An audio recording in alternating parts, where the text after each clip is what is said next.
Okay. The sign here says frangible ammo Yep. on all these.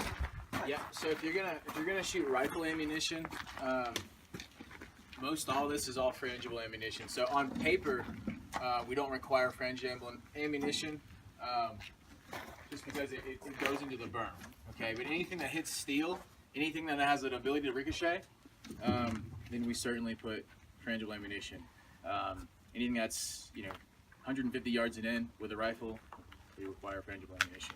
So the only range we're not requiring frangible ammunition on is on this paper range. But when guys are doing their training, we certainly could have them use frange as well. But in a sense, you're not shooting any steel. Therefore, when you're not shooting steel and it goes into the berm, it's kind of pointless to shoot the frange. But the frange is for when it hits actual steel targets.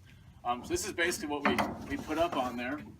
We've got a target with 4-inch dots, and we essentially staple these targets to 1x2s, and then targets about this high upon the 1x2, and then from there we work on accuracy and speed and a lot of weapons manipulation. So, like when we were doing that deal on Monday, we were talking about the majority of the firing is coming from where, and it's coming from this particular range. So we don't let the guys go onto the other ranges that you see until they are squared away upon the drills that we're doing on this range. The drills that we're doing like low ready presentation with the rifle, a high ready presentation. So when you grab the rifle, you have to present it to fire it. So we work on presenting the rifles a certain way. We work on drawing the pistols out the same way. We work on transitioning from a rifle to a pistol. We work on clearing jams with pistols, clearing jams with rifles, reloading the rifle drills, reloading pistol drills, and then overall just speed and accuracy is incorporated into that.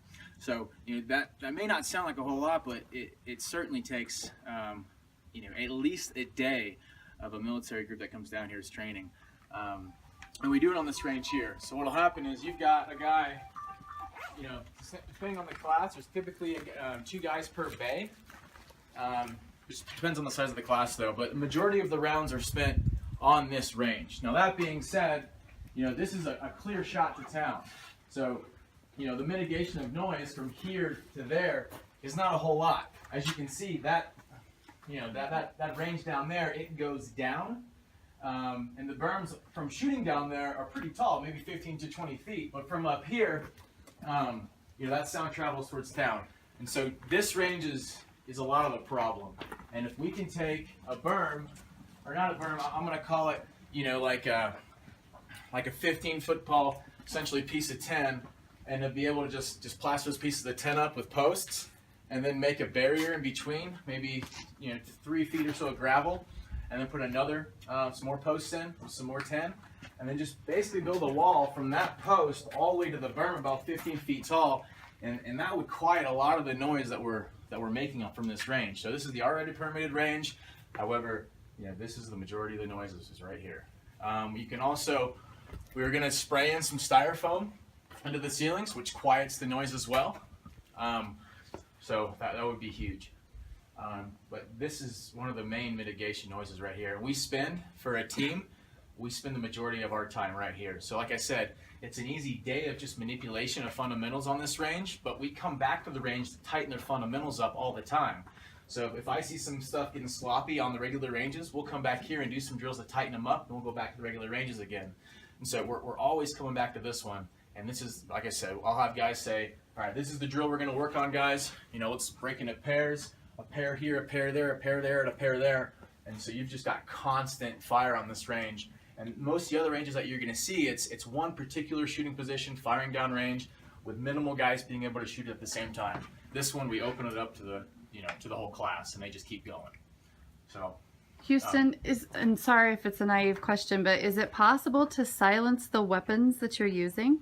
So you can use a silencer, but only the tier 1 guys, like your SEAL team, 6 guys. I mean, I don't want to throw that term around too loosely, but the SEAL Team 6 guys, they're issued suppressors, right? But they're the top of the top. They can get whatever they want. Their budget is essentially unlimited. So your regular guys that are coming through, your law enforcement guys, your majority of the Air Force guys we got coming through, majority of law enforcement guys we've got coming through, they don't get issued suppressors, and they're really expensive. And those are individual to each weapon. It's not obviously something you could retrofit or something like that. And these guys come to be Typically, no. trained with their particular Right. gun. They're going to come with a particular gun, and then it'd be tough to get a suppressor that would fit onto those particular weapons. And then Justin Youngblood, he's an expert in. So many suppressors are not warranted for the frangible ammunition that is used on this range. So they would have to use a full metal jacket ammunition, which would be less safe here. In addition to that, handgun suppressors are very cumbersome, and they're hardly ever used in military roles. And you won't be able to safely holster a handgun with a suppressor attached. There just aren't many options on the market for that. And don't you do your classes for your concealed right here too? That's right. So this is gonna be your public. Yep. Your Saturday, Sunday people. Yep. That's it. So on those enhanced classes, those Idaho enhanced class, the only range we use is this one. Right, and you ask that they bring their own weapon that they're gonna be using and their own ammunition. So to ask them to bring a suppressor too, how could they, can you purchase that legally as a private So- individual?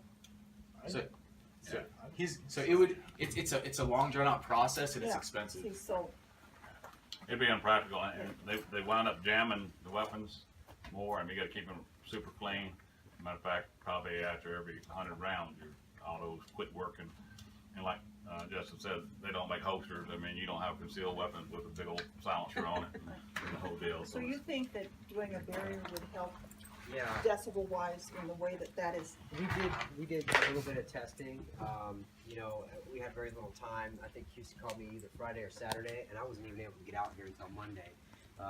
Hours before the meeting. So, we tried to figure out, how much the barrier helped. We took measurements on the other side of barriers. We took measurements at various distances, but we need to get a layout with what some of the people who were opposing the range had to say. That they were talking about the terrain, and that's something that we need to look at.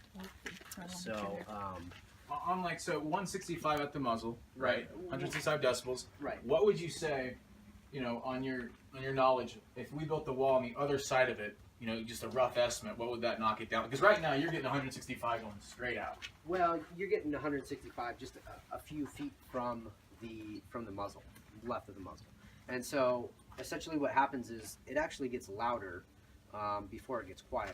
So if we can reflect the sound in a direction where no one is, then the wall is certainly going to help.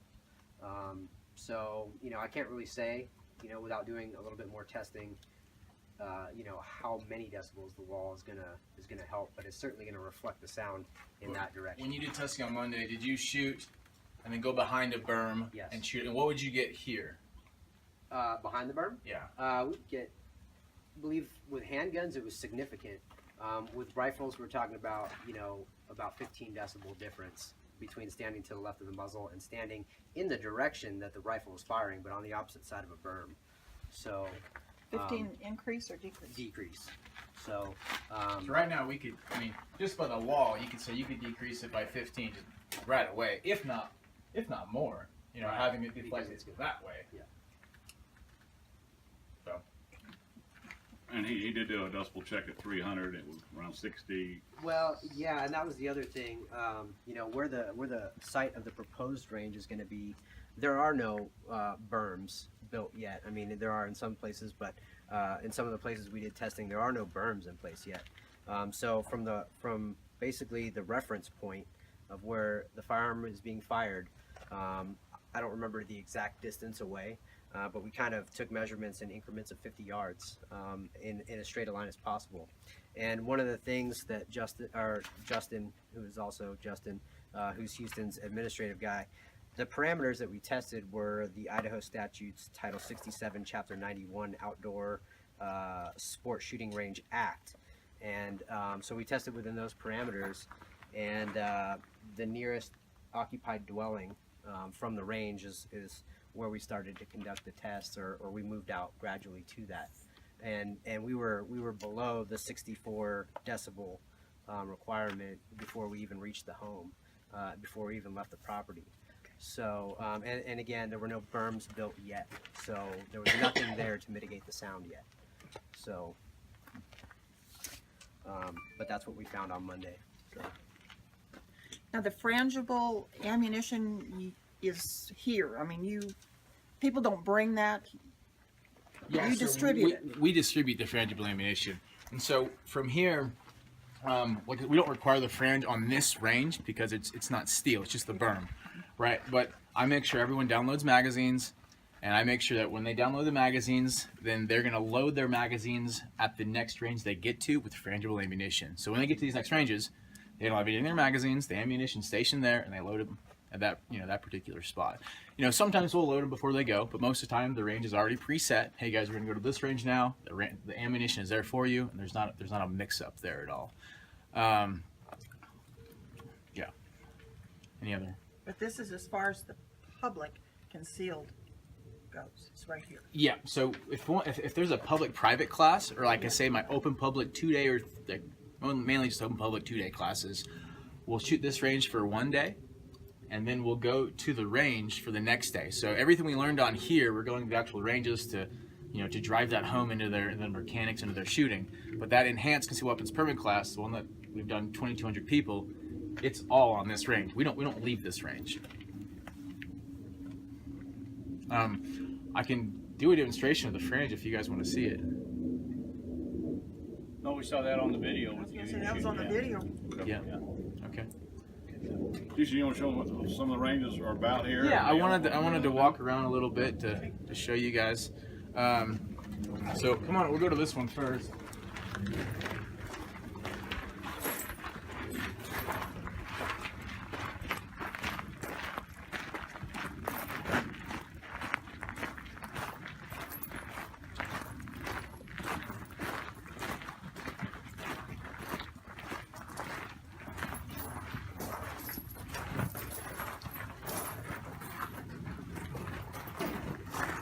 So on this range, as of 2 years ago, prior to that, we were open. So we've been open for 4 years.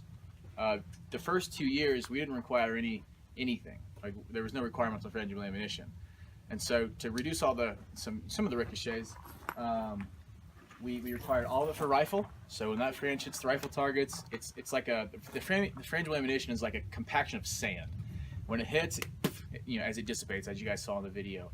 And then the pistol bullets that we have or pistol targets that we have are in front, and they all have shields on top of them. Now this one, the front left one doesn't have a shield, but it just broke off the other day. And then we're gonna weld that one back on.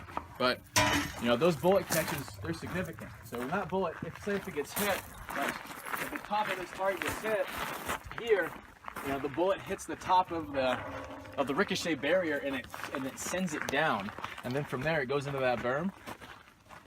So this is a super safe way to shoot, pistols rounds in that direction and have it mitigated by the barriers. And the back targets, like I said, are the frangible ammunition. Guys, if you look right up under here, look at the shield. This is what happens to the bullet.